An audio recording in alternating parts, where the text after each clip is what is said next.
I ran into my wife at a bar during a night out. She was on the arm of the one that got away, and I was with my new girlfriend. It was funny because before we left the house, we told each other our plans for the night. She said she was working late at the office. I said I was closing a deal. In front of everyone, we played the part of distant acquaintances, smiling politely. But when we got home later that night, her face was a mask of fury as she grabbed my tie. "So, does your little girlfriend taste as sweet as she looks?" Bumping into Veronica Vance at a downtown lounge was purely accidental. My first instinct was to turn around and walk right out. But my associate, a clueless sycophant named Peterson, grabbed my arm and dragged me straight over to her table. His fawning smile made my teeth ache. "Ronnie, what a surprise. This is my good friend, Leo Sterling from Sterling Corp." Then he turned to me, beaming. "Leo, this is Veronica Vance, the Vance family heiress. You two should know each other. The city's not that big. Drinks are on me tonight. Let's get acquainted." I tuned out his pathetic rambling as my eyes met Veronica's. She was holding onto Ethan Cole's arm, the second son of the Cole dynasty, but her gaze was locked on Chloe, who was nestled against my side. For a split second, I saw a flicker of shock in her eyes, but it was quickly replaced by a smirk. "Leo, long time no see," she said, her voice dripping with irony. "I thought you were closing a deal tonight. Didn't take you for the type to negotiate in a place like this." She extended a hand. The moment I took it, I felt her nails dig into my palm. I just chuckled at her petty move and fired back. "You want to talk, Veronica? I'm surprised to see you away from the office. A big company like yours must have a lot of overtime. Strange, isn't it?" We stared at each other, the meaning in our eyes perfectly clear. Then we let go and returned to our respective groups. Most of the people here tonight were from our circle, but Veronica and I had kept our marriage under wraps since we'd signed the papers 5 years ago, a decision made for a host of complicated reasons. To the outside world, we were both still on the market, a fact that kept the city's matchmakers busy. "You have no idea, Leo," Peterson whispered conspiratorially, leaning in. "Ethan Cole is Ronnie's childhood sweetheart, the one that got away. She waited years for him. After he went to study abroad, she never looked at another guy. Turned down heirs from a dozen different families, just holding out for him all this time," he prattled on. "Looks like they finally made it work. I bet a wedding isn't far off. We'll have to crash the reception for some champagne." Hearing this, Ethan shot me a triumphant look and pulled Veronica into a deep, showy kiss. I get it. A power move. I couldn't have cared less. A faint, knowing smile played on my lips. People are funny. I used to think I'd be trapped in that love story forever, that I'd never get over her. Looking back, what a waste of energy. Punishing yourself for someone else's mistakes is a game for kids. From now on, whoever she was with, man or beast, it had nothing to do with me. Veronica and I rarely appeared at the same events.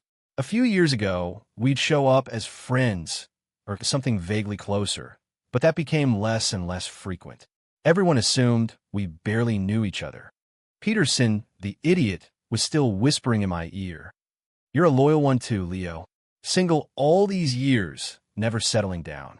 Someone must have really done a number on you. But it looks like you finally turned a new leaf, found a lovely young woman. Does this mean we'll be hearing wedding bells from you soon too?" Haha. Chloe, who was still leaning against me, shot me a playful look before addressing the table, her voice a sweet purr. "Leo said we'll get engaged as soon as he settles some personal business. I told him I'd wait for him, no matter how long it takes." Even over the club's pounding bass, the confidence in her voice was undeniable. She was young, but she had the fierce certainty of someone who knew exactly what she wanted. I squeezed her shoulder affectionately. Meeting Chloe had been a complete accident. A year ago, I was in Chicago on business, negotiating a deal with her father's company. She had just graduated and was working as a summer intern. At the closing dinner, she boldly walked up and stood in my path. At first, I just saw a kid and stopped, smiling as I asked if I could help her. Her eyes were shining as she looked up at me, hesitating for a long moment before finally speaking. "Mr. Sterling, can we be friends?" I was taken aback.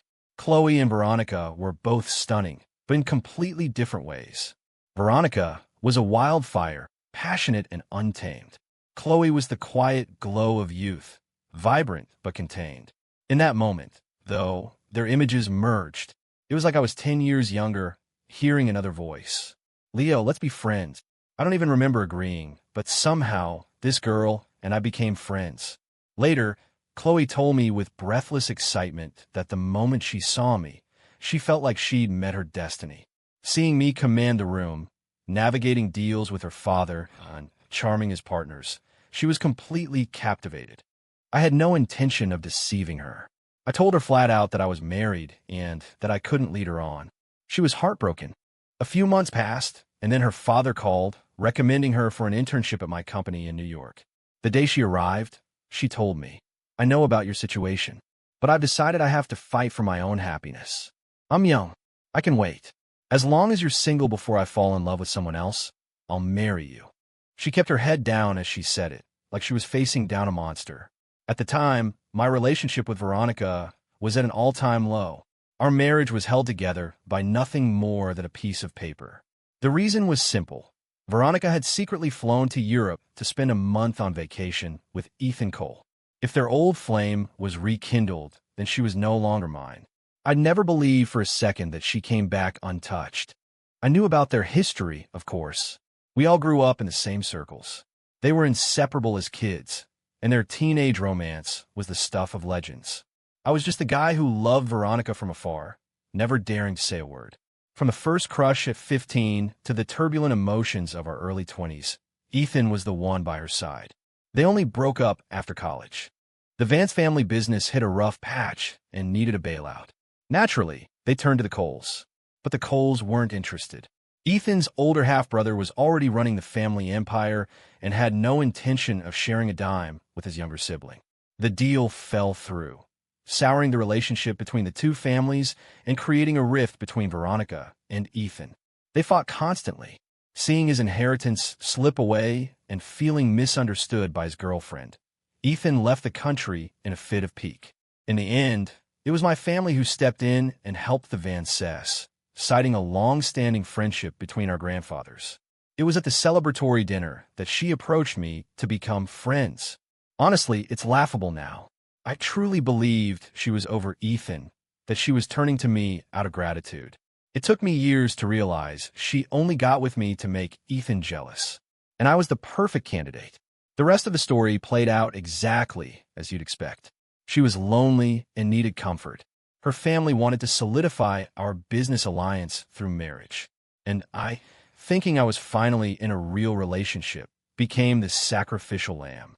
Of course, the only real sacrifice was me. There I was, a fool who thought his decade-long crush had finally come true, with eyes only for her. Thinking back on it now, I can only laugh at how stupid I was. Veronica narrowed her eyes, a dangerous smile playing on her lips as she watched me. Anyone who knew her knew that this was the look she got when she was pissed off. She swirled the wine in her glass, her tone deceptively casual. You're still playing the knight in shining armor. Leo, at your age, chasing after college girls? Or is it one at home and one on the side? I shot her a contemptuous look. No matter where she went, Veronica was always the center of attention. She was gorgeous, with a body that could put any supermodel to shame, and her eyes always seemed to hold a mischievous spark. Now, approaching 30, her youthful innocence had ripened into a mature, seductive charm. It was a potent combination. Tonight, she was wearing a little black dress and sheer black stockings that had men all around us swallowing hard. I took the glass from Chloe's hand, took a sip, and replied coolly, "Look who's talking." I have to say, Veronica, your devotion to your first love is truly touching. The one that got away always hits the hardest, doesn't it? Our words were laced with acid, and the air around our table grew thick with tension. Our friends looked back and forth, confused. They knew me as the easygoing one and Veronica as the life of the party. They couldn't understand why we were suddenly at each other's throats. But the moment passed as quickly as it came, and we both slipped back into our polite facades. This whole night was a bust. Even the expensive whiskey tasted bitter. Veronica was deliberately putting on a show with Ethan, laying the affection on thick for everyone to see. The crowd ate it up, cheering for their epic love story. Veronica even shot me a challenging smirk. A few years ago, that would have sent me into a rage. I might have even flipped the table. But now, I just smiled and raised my glass. How sweet. You two should kiss again. We'll get it on video for you. My comment made Veronica's smile freeze on her face. Seeing her expression, our friends thought she was just being shy and turned their attention to me and Chloe. Your turn, Leo. Let's see you two give us a show. Chloe's face turned bright red. Her family was just as prominent as any of ours, but they were incredibly strict. Her mother was a university professor who valued propriety above all else. She hadn't even wanted Chloe to date casually. I was her first real relationship. I'd always wondered how her parents ever agreed to let their precious daughter get involved with an older, separated man like me. Chloe glanced at me shyly, her cheeks flushed. Veronica wouldn't miss the look of genuine affection in her eyes. I saw her hand, the one holding her wine glass, tremble with rage. But I wasn't going to put Chloe on the spot. She was my girlfriend, and I would protect her. Why should I parade her around for their entertainment? I wasn't a classless jerk like Veronica. Just as I was about to shut them down, Chloe leaned in close. Her eyes were full of love as she looked at me intently. I knew what she was asking for. She wanted me to make a statement, right here, in front of our entire circle. This little girl was growing up. Leo, she whispered, I've been wanting to kiss you for so long. She was a temptress. For a second, I almost lost control. Chloe still had that fresh-faced innocence, and even though she had a stunning figure, she acted like a shy girl whenever she got affectionate. Her face was completely red now, partly from the alcohol, but mostly from embarrassment.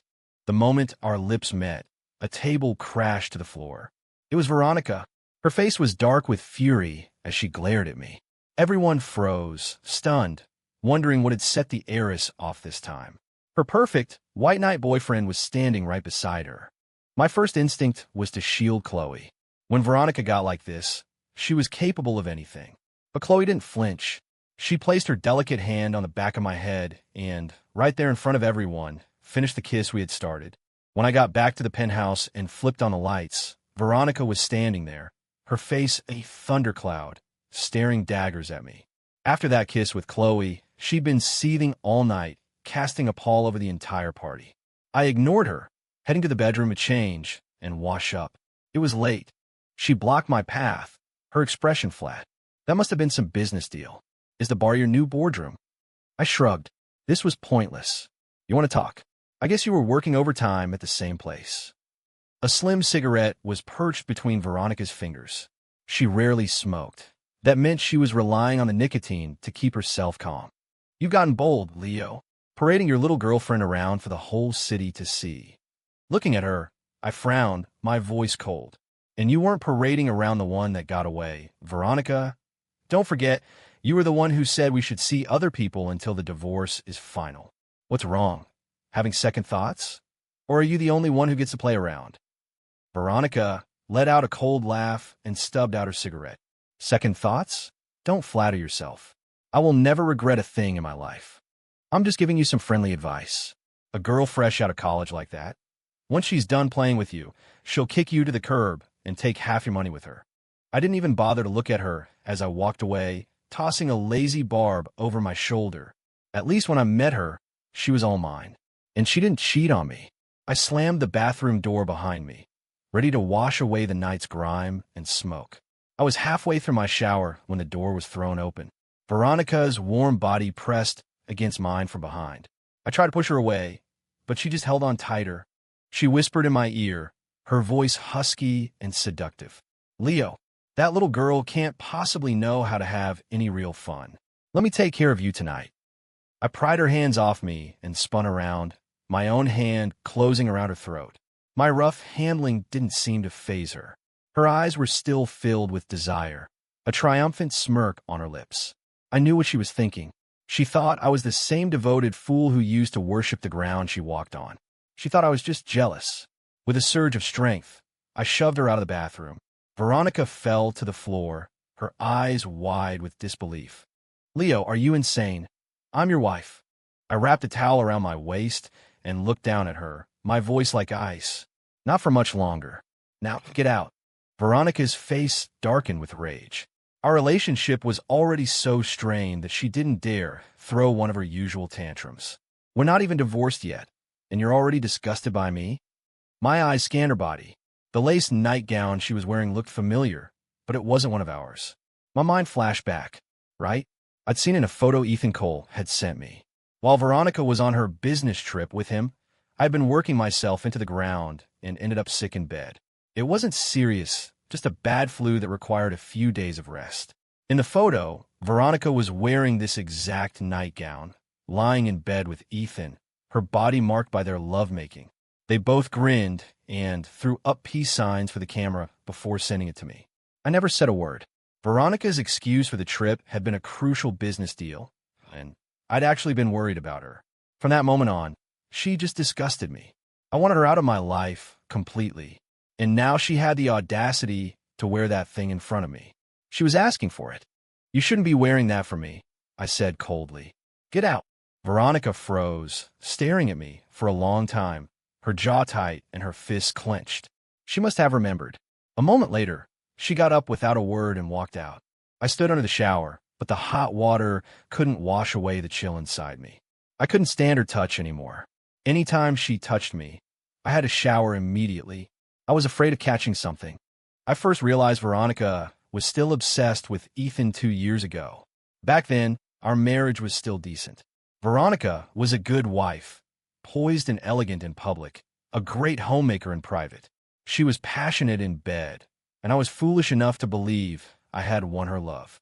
She would come home right after work and even cook for me on special occasions and anniversaries. We were the picture-perfect couple, until one night, she had too much to drink and started talking in her sleep. Ethan, she mumbled, love me. I admit I was consumed by jealousy. The girl I had loved for years, my own wife, was still hung up on her so-called first love. From that day on, I started secretly searching our home for anything related to Ethan Cole. The more I looked, the more horrified I became. There was nothing in our penthouse, but in a small apartment she'd bought before our marriage, I found everything. She had hidden it so well. In that apartment, she had a second phone. It had only one contact. That discovery led to our first real fight. My demand was simple. Forget Ethan Cole. I begged, I threatened, I cursed. I tried everything.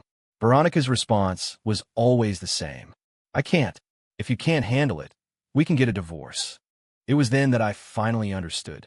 For all those years, Ethan Cole had been living in her heart. After that, we tacitly agreed never to speak of it again. I knew it would be hard for a few years of marriage to erase over a decade of history with Ethan, but she hadn't done anything truly unforgivable yet. I thought I could win her over, make her forget him. She never responded to my pleas, but our life continued as usual. The crack in our relationship, however, never healed. It shattered completely the day she lied about a business trip and flew across the world. I stayed up all night just staring at the moon from my hospital window. I still remember how full the moon looked from the hospital that night, and how cold its light was. Cold enough to freeze your heart. That was the day I drew a line between my past and my future. She was no longer part of my world.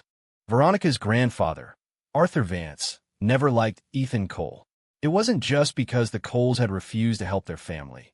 It was because Ethan's mother had a sordid reputation, having schemed her way into the family, which Arthur found disgraceful.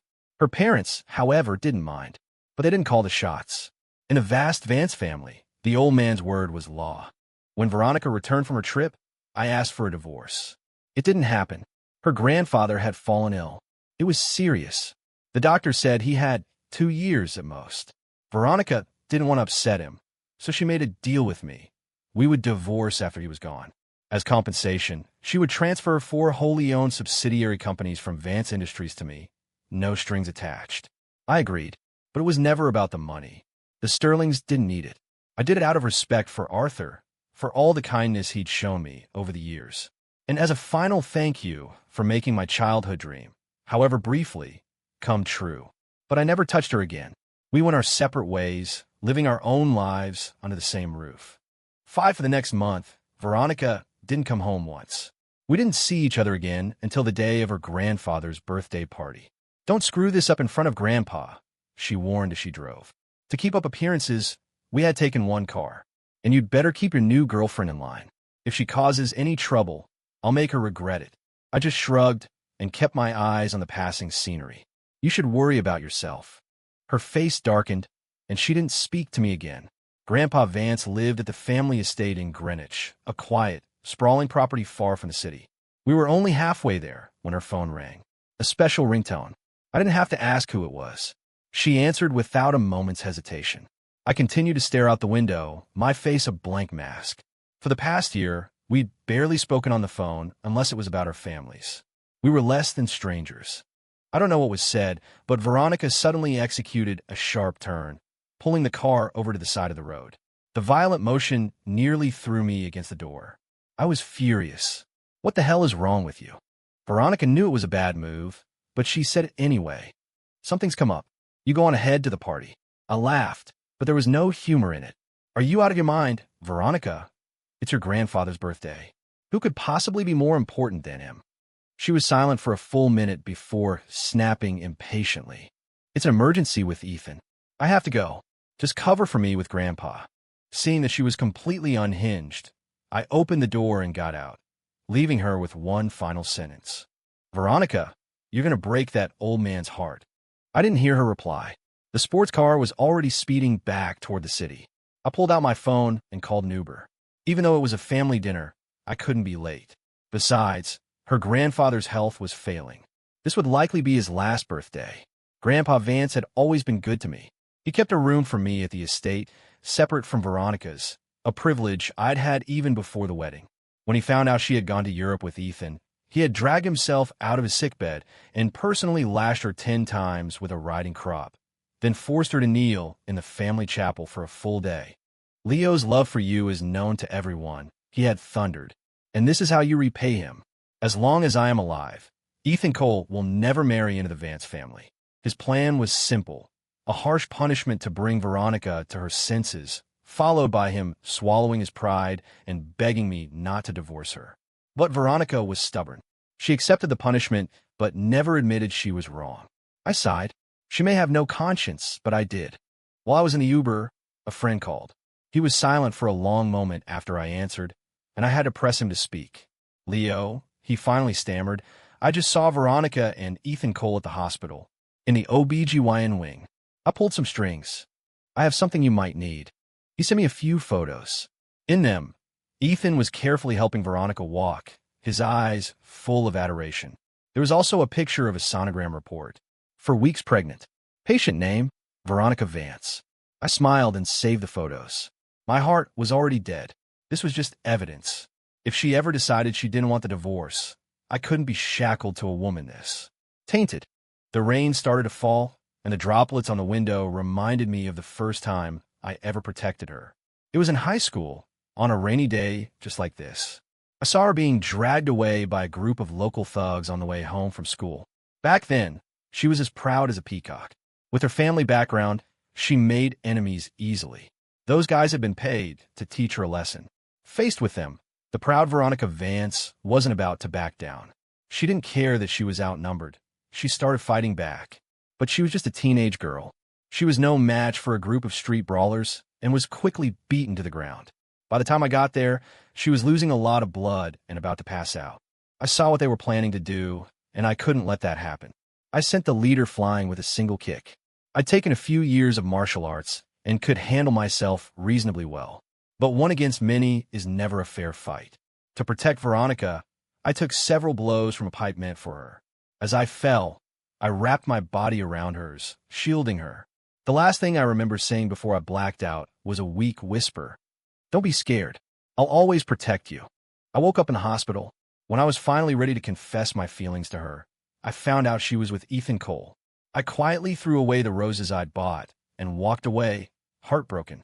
When I was sick in the hospital from overworking, I desperately wished she would protect me for once. No, just take care of me. When I called her, all I got was an excuse about an urgent business trip and an offer to hire a nurse for me. That night, when I received that photo, all I could do was laugh bitterly. There was no business to be done. Ethan just wanted a vacation, and he didn't want to go alone. Veronica was more than happy to oblige. I didn't cry that night. They say it's weak for a man to cry, but the pain was indescribable, like my soul was being torn apart.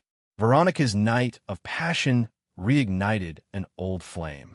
My night of insomnia killed a foolish, one-sided love. 6 When I arrived at the Vance estate, the atmosphere was strange. Me showing up alone, in an Uber, was deeply unsettling. But no one said a word, as if nothing was out of the ordinary.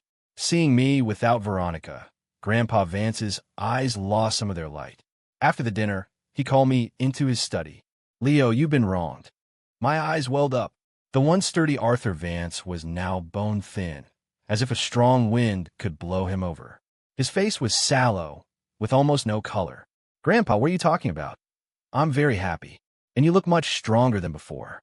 He coughed a few times, and I saw bright red blood mixed in with the phlegm.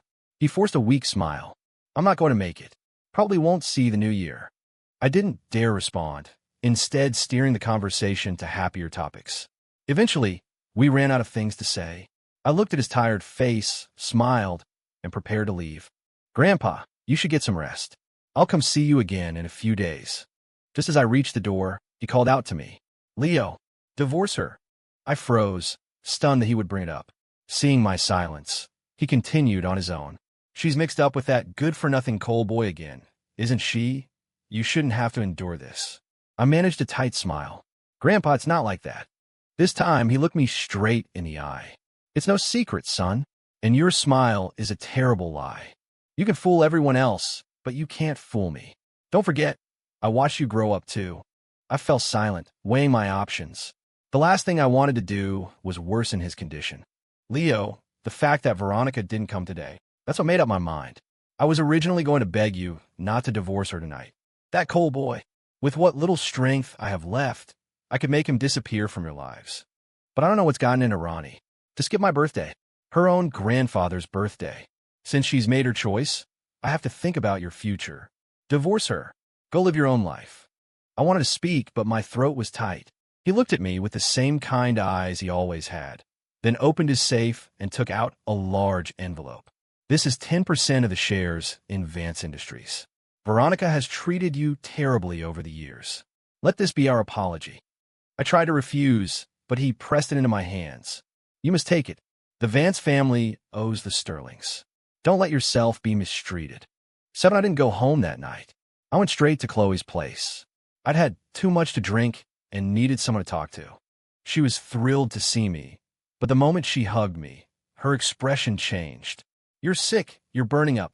It was only then that I realized it myself. Chloe helped me to bed and gave me some medicine. "Just get some rest." Then she slipped under the covers and held me tight. I knew she was trying to comfort me, but I gently pushed her away. "Don't. I'll get you sick." She just leaned in and gave me a soft kiss. "I don't care. I'm staying right here with you." She patted my back gently, like she was soothing a child to sleep. It made me want to both laugh and cry. The moonlight tonight was soft, not cold at all. Chloe's body was warm, and she held me close, refusing to let go. She was a full 6 years younger than me, but here she was, taking care of me, touching the softest part of my heart. As I drifted off to sleep, I heard her whisper in my ear, "Leo, please marry me soon. I love you so much." 8 The next morning, I went back to the penthouse. It was time to put certain things in motion. To my surprise, Veronica was there. When she saw me, her brow furrowed. "Where were you last night? Why didn't you answer your phone?" I had felt so awful last night. I hadn't even looked at my phone. I pulled it out. There was one missed call from her, placed in the early hours of the morning. I scoffed.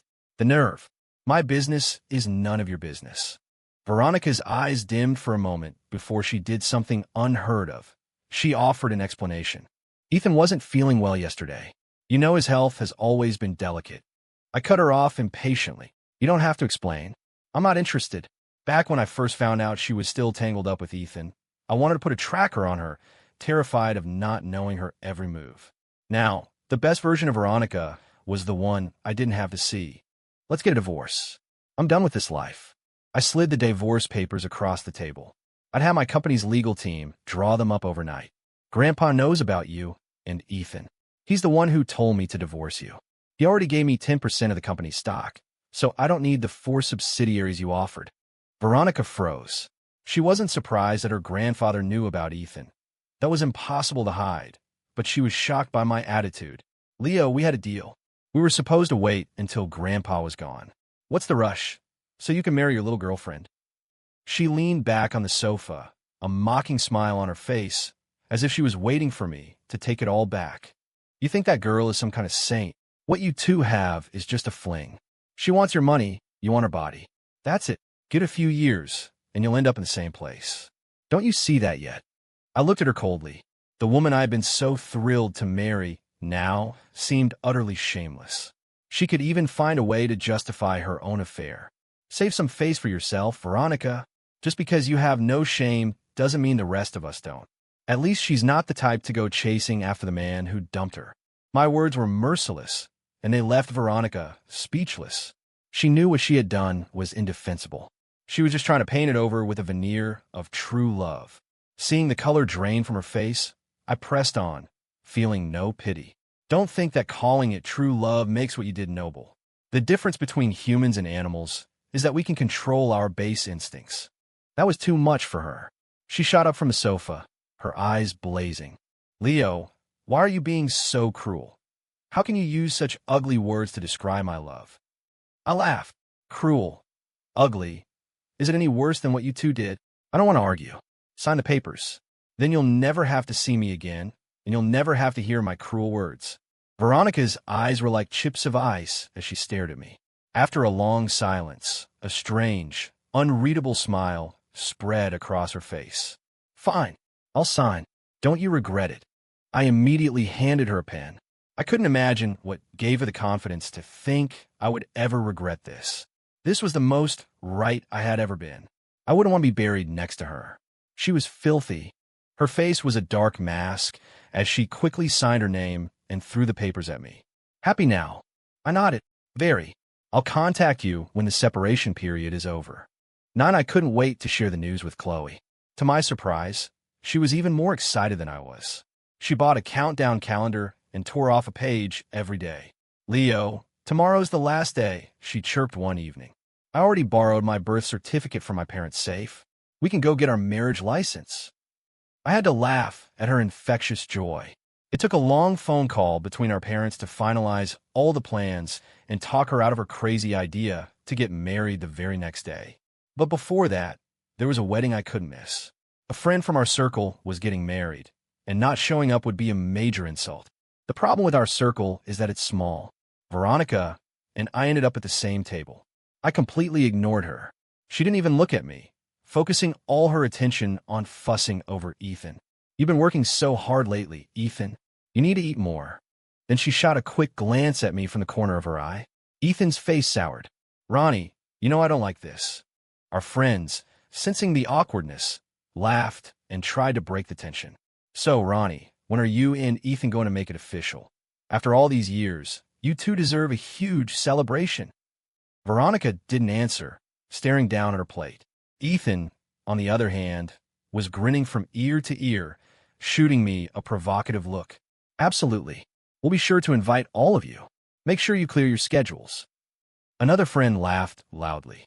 "You know, back in high school, after Leo risked his neck to save Ronnie, we all thought they'd be the ones to end up together. Funny how things work out. It must be true love for you two." Ethan's expression faltered. He tried to change the subject, but it was too late. Veronica's face went pale. She shot up from her chair and rushed over to me. The sudden movement caused a commotion. "What?" "Leo saved me." Ethan quickly grabbed her arm. "Ronnie, we can talk about this later." She shook him off. "Leo, tell me exactly what happened." I didn't understand her intense reaction, but this wasn't the time or place for a scene. So I briefly recounted the events of that day. "And what did you say to me at the end?" she pressed. I thought for a moment. I'd never forgotten those words. I had truly meant them. I said, "Don't be scared. I'll always protect you." Veronica collapsed back into her chair, her hands covering her face. Ethan looked like he'd seen a ghost. Now everyone at the table knew something was deeply wrong. Not everyone knew the story of me saving her. But for anyone who cared to ask, my years of pathetic devotion weren't exactly a secret. "What?" Veronica whispered, her voice muffled. "Why did my parents tell me it was Ethan who saved me?" She sounded like she was losing her mind, repeating the question over and over. I couldn't answer that. Honestly, I had always wondered about it myself. A friend, seeing that the scene was getting out of hand and threatening to ruin the wedding, stepped in. Ronnie, not now. It's their big day. I've heard bits and pieces of that story. You should go home and ask your grandfather. He knows everything. The fallout between Veronica and Ethan was massive.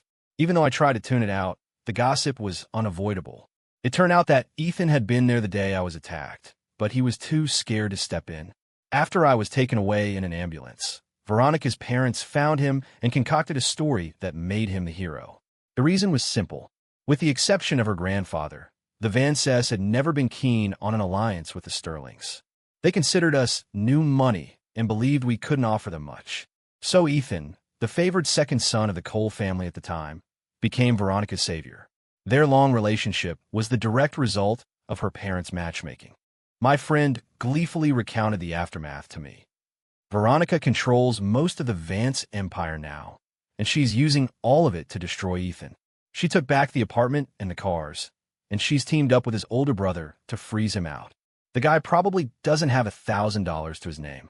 I just shook my head. It was all so pointless.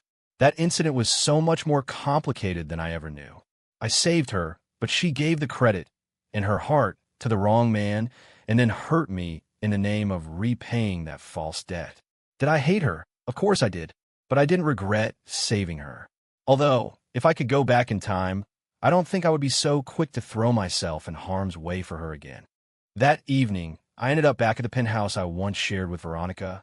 It wasn't by choice. She had been calling me nonstop, and it was driving me crazy. When I walked in, she was already drunk. Empty bottles littered the floor. I frowned but didn't bother with her, just issuing a curt reminder. Veronica, the courthouse, 9 a.m. tomorrow. Don't be late. She looked at me with a tragic expression, ignoring my words. I've already declared war on the Cole family. Everyone involved in the lie is being held accountable. Ethan is finished. He has nothing left. And the people in my family who went along with it, none of them will get away with it. Are you happy now? They created this tragedy. They wove a lie that lasted a decade and ruined my entire life. I laughed coldly. Stop lying to yourself. Deep down, you never loved me. It had nothing to do with who saved you. Veronica's smile was heartbreaking. She fell to her knees and began slapping her own face hard, over and over again. Blood soon trickled from the corner of her mouth. I grabbed her hands, stopping the self-abuse. Have you lost your mind? She looked up at me, her eyes pleading. Leo, I was wrong. Can you forgive me? Hit me, scream at me, do whatever you want. Just don't leave me. I still have 20% of Vance Industries stock. It's all yours, okay? I stared at the pathetic woman on the floor and said nothing. In the end, what happened back then was just a catalyst. Maybe if the misunderstanding had never happened, we might have ended up together. But who says a life debt must be repaid with marriage? Even without Ethan Cole, wouldn't there have been an Adam Cole or a Ryan Cole? None of it mattered anymore. If you truly want to thank me, then let's get divorced. Veronica crawled forward and wrapped her arms around my legs. No, I won't. Please, just give me one more chance. Everything in the past was my fault. I promise I'll never make another mistake. I'll devote my life to you. Please. I sighed. It was time to use my last resort. I pulled up the photo on my phone and showed it to her. You're pregnant with Ethan's child. Do I look like the kind of guy who raises another man's kid? Tears streamed down her face. She never thought I would find out. Don't worry, she sobbed. I already took care of it. I had an abortion the day we signed the papers.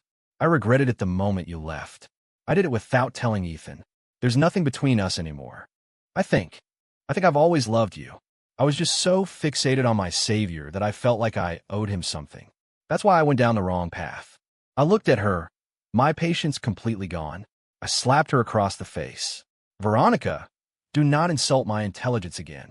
If you have any respect for our families, any respect for the fact that I once saved your life, then I'll see you at the courthouse tomorrow. Without another word, I turned and walked out of the house that had never been a home. The next day, Veronica stood me up. I wasn't surprised. She called me dozens of times, all with the same message. She would agree to any terms as long as we didn't get divorced. She was infuriating. This woman didn't appreciate what she had, and now that she'd lost it, she refused to let go. I was on the verge of finding my own happiness, and she was still playing these games.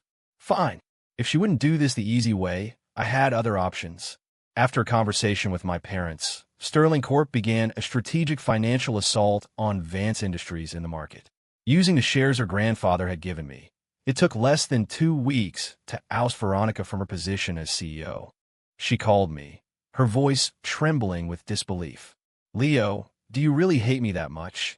Is there not a single shred of affection left?" My voice was cold. "Meet me at the courthouse. I'll give it all back to you." The line went silent for a long time before she spoke again. "Leo, I deserve this. You can have it all, as long as you're happy. But I will not sign those papers.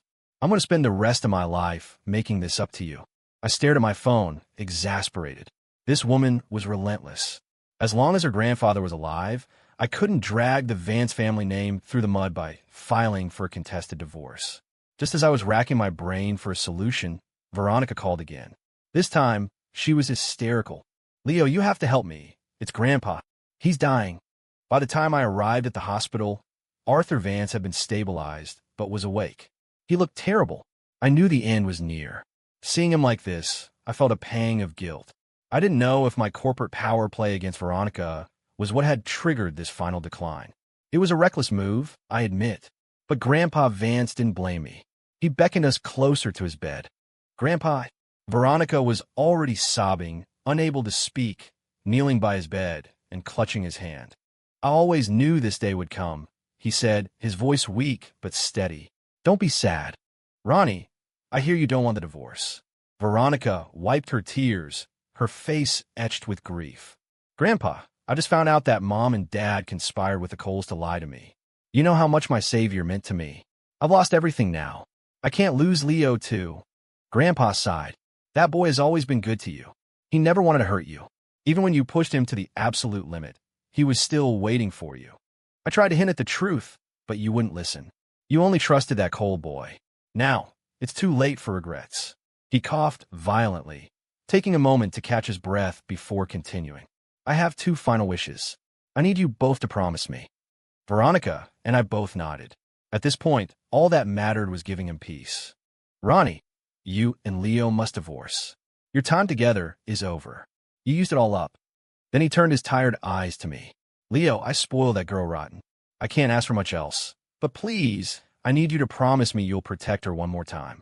Just once. Will you do that for me?" We were both stunned. I had expected his last wish to be for us to stay together, a request that would have put me in an impossible position. Veronica was just as shocked. She slumped to the floor, defeated. "Okay," she whispered. "I'll agree to the divorce." I squeezed his hand. "Grandpa, don't worry. We may not be husband and wife anymore, but I will never let anyone hurt her. I'll protect her." Hearing our answers, he closed his eyes, his expression a mixture of regret and peace. A week after the funeral, we met at the courthouse. She had lost weight and looked exhausted. It was clear she hadn't been sleeping. "Leo, is there really no hope for us?" she asked, her eyes pleading, just before we walked inside. "You love me so much. You forgave so many of my mistakes. I truly know I was wrong now. Can't we just start over? You can punish me however you want. Hit me, scream at me. It's what I deserve. Just please, don't throw me away. Please." Her voice was quiet and broken. I didn't look at her, my gaze fixed on a cloud drifting across the sky. "Veronica, you're a tragic figure. To this day, you still don't know who you really love. Was it me? Was it Ethan Cole? Or was it just the idea of a hero someone invented for you? Honestly, even if Ethan hadn't lied, are you sure you wouldn't have fallen for him? Your feelings for him were never just about gratitude." Seeing she was about to protest, I smiled and held up a hand. "I think this is for the best. You let me go, I let you go, and we both find our own happiness. Isn't that better? Time will heal this, and I promised your grandfather I would protect you. Let's give each other the gift of clean break. Veronica, I've truly let you go. Please let me go too." Her eyes turned red, but she forced a painful smile. "Okay, I agree to the divorce. I'll let you go." At the last moment, she pulled a document out of her purse and handed it to me. "This is a gift agreement. Sign it and I'll go inside. It's everything I have left. If you won't let me spend the rest of my life making up for my mistakes, then let my money pay the price." I glanced at it, shocked. It was her remaining 20% stake in Vance Industries, plus all the properties and vehicles registered in her name. We had a prenup, There was almost no division of assets to speak of. I stared at her for a long moment, then signed my name. I didn't want her money, but I knew it was the only way she would finalize the divorce. She truly was sorry, but there was no going back. As for her future, without these assets, her life would be incredibly difficult. But I had made a promise to her grandfather. I would take these assets and create a trust fund for her. At the very least, she would never have to worry about her basic needs. Walking out of the courthouse, we shared a brief, sad smile. Neither of us spoke. From this day forward, our paths would diverge. As I got into my car, I saw her mouth open as if to say something, but no words came out. Goodbye to my first, foolish love. I hope our worlds never cross again.